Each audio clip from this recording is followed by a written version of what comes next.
All right, so I'm going to show you how to make atomic models. All right, and you may have done them in the past.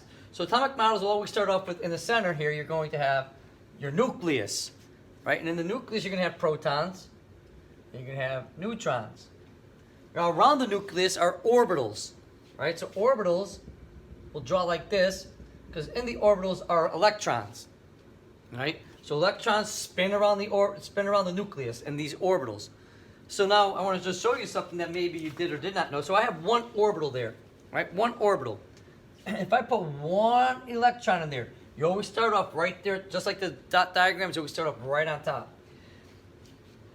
If you look at this periodic table that I have here, right? So if I have one electron in that first orbital, it's hydrogen, all right? So note I have one orbital, it's in the first row, right?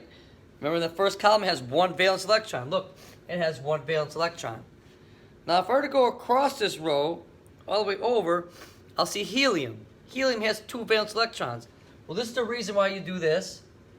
If you recall in past years of science, that first orbital could only have two electrons, because that's helium. That orbital is full now.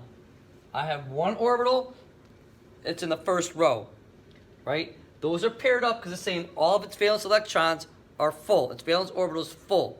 That's what all these elements on this side of the periodic table have. All right, so that's it. So that one is full. So if I want to map out the next element, which is lithium, right here in row 2, column 1, it's in row 2. So look, I have a second orbital. I'm always going to put that first dot right on top. Right, the first dot goes on top. So in row 2, 3 electrons is lithium. You can see that, right? It's lithium. You follow along there. So it has one valence electron, right? 3 total electrons. 1, 2, 3. 3 total electrons. It's in the second row. I have 1, 2 orbitals. So if I want to do beryllium, the next one, the next dot would go here. Right? Beryllium is in the second row, second column, 2 orbitals, 2 valence electrons. I'll go all the way over to boron, which is over here. Right? So boron, the third electron will go here. And then carbon will be here. All right? So if you're following along, we're at carbon. Then the next one would be nitrogen. So this is where you start pairing them up. So you always put an electron here, then here, then here, then here. Then that's my next one. All right, that's nitrogen. This is what oxygen would look like. This is what fluorine would look like. And then this would get you to the end of at the end of the row to neon. Right? So now I'm at the end of row 2. I have 8 electrons in there. Right? So 2 in the first one, 8 in the second one. That gets me to neon. So it's full. It can't have any more than 8 electrons in it. So I need another orbital. Well, that's going to bring me down to the third row also. So I'm going to put my next orbital in.